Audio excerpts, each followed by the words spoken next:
Araw mga kaibigan, bigyan natin ng reaksyon, opinion ngayon itong post ng Nightline News tungkol sa pahayag ni Secretary Remulla, yung kaso niyang nakabinbin sa ombudsman, yung isinampa ni Senator Amy Marcos. Ito, meron siyang motion para hindi maharangan yung kanyang application sa ombudsman, position sa ombudsman. Okay, news update.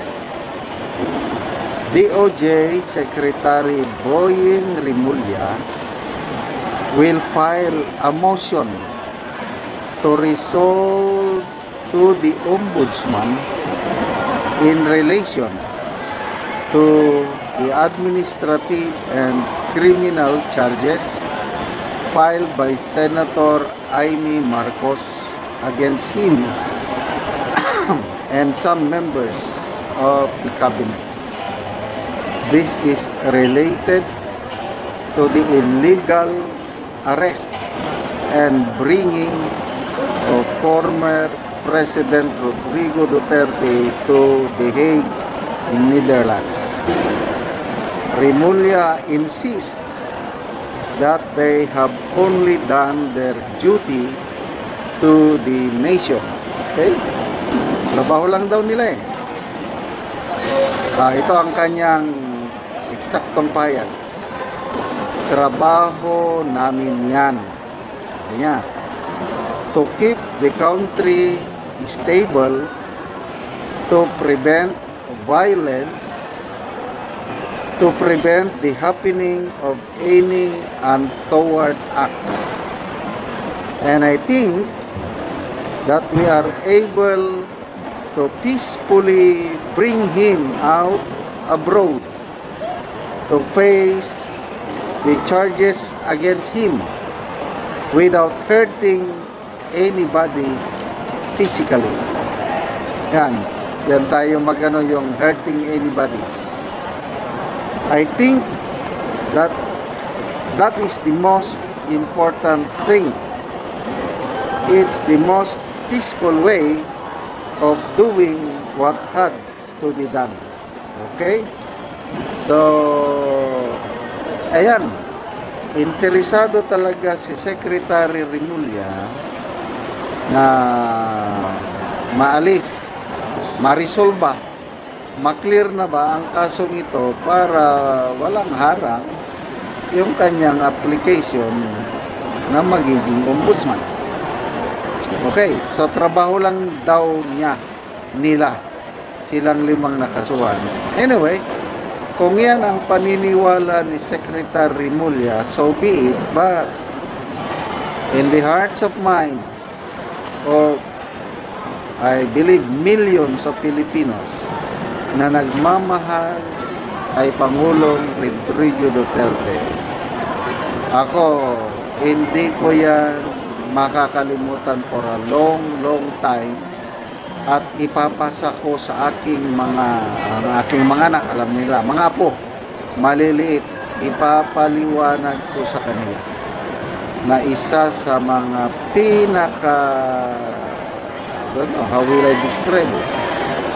Traidor, dating Pangulo, dadalhin mo sa ibang bansa, ibang korte na hindi mo sinunod ang legal processes. Klaro sa rules ng ICC na dapat si Tatay Digong dalhin muna sa korte. Nung wala pa itong pangyari, nung March 11 na pagkuha kay PRRD, pagkidnap, sinasabi niya yan sa mga interview na dapat ang local court muna ang magpasya. Kung sakaling may warrant of arrest, sinasabi ni Secretary Remulla, kung may warrant of arrest ng ICC, dapat idadaan sa korte at ang korte mag-determine ang validity and everything bago nila makuha si PRRD. Ganon. Sinasabi niya yun. May napanood akong interview niya. Ngayon, nung dumating na yung actual incident, yung warrant nga, wala pa eh. Binasa lang sa cellphone ni General Torre. O, wala na. Siya na daw yung competent legal authority. Dahil DOJ na daw ang yung gagawin sana ng korte, siya nang gumawa. O, kaya, ayun. So, ginawa daw nilang trabaho nila. So be it. But, again, I tell you, in the hearts and minds of millions of Filipinos na nagmamahal kay PRRD, tayong mga DDS, hindi natin yan makakalimutan. So, let's pray. Itong ombudsman ngayon, kay according to Senator Amy, si Attorney Vargas, ang acting ombudsman, grabe daw ang pressure. Sabi nga ni Senator Amy, mayroon pang suhol para mabigyan na ng clearance para ma-resolve na itong kasong ito para walang sagabal sa pagiging ombudsman. Nakakatakot po yung isiniwalat ni Senator Amy sa press conference niya kanina na plan A. Sabi ni Senator Amy, plan A, People's Initiative Charter Change, failure. Hindi naging Prime Minister yung isang tao dyan na gustong-gustong mangulo. Plan B, impeachment. Wala rin. Ibinasura ng Korte Suprema. Kahit sampa ulit sila next year, wala rin. Kasi nga, sa dami ng mga senador sa Senado na nakandang mag-acquit kay BP Sara. Kaya ito na, Plan C, Ombudsman. Sabi ni Senator Amy, pagdasal po natin ang ating bansa kasi gusto daw nila na makulong si BP Sara bago mag-2027 through isang katutak na kaso sa Ombudsman. Para once and for all, maalis na si BP Sara sa landas nila sa politika, ma-disqualify na nila sa pagtakbo sa 2028 kasi nga siya talaga ang nangunguna sa mga surveys. May nabasa kong post kanina survey I think Tangieri, si Mayor Vico Soto lang daw, Vico Soto, kung tatakbong presidente, siya lang ang may pag-asa pwedeng makalaban, yung pwedeng magbigay ng big challenge sa presidency against kay VP Sara. All others, wala na.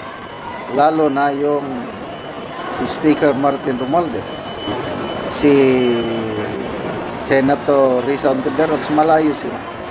Kaya understandable itong gagawin nila, Plan A, Plan B, Plan C, Ombudsman. So, magdasal po tayo na mabigyan ng right guidance, wisdom, strength, ang bagong ombudsman na gawin niya kung ano ang tama, na hindi siya magpa-pressure, hindi siya mabayaran kung ano pa man dyan. So, God save the Philippines. Okay, salamat mga kaibigan sa inyong pagsubaybay sa ating channel.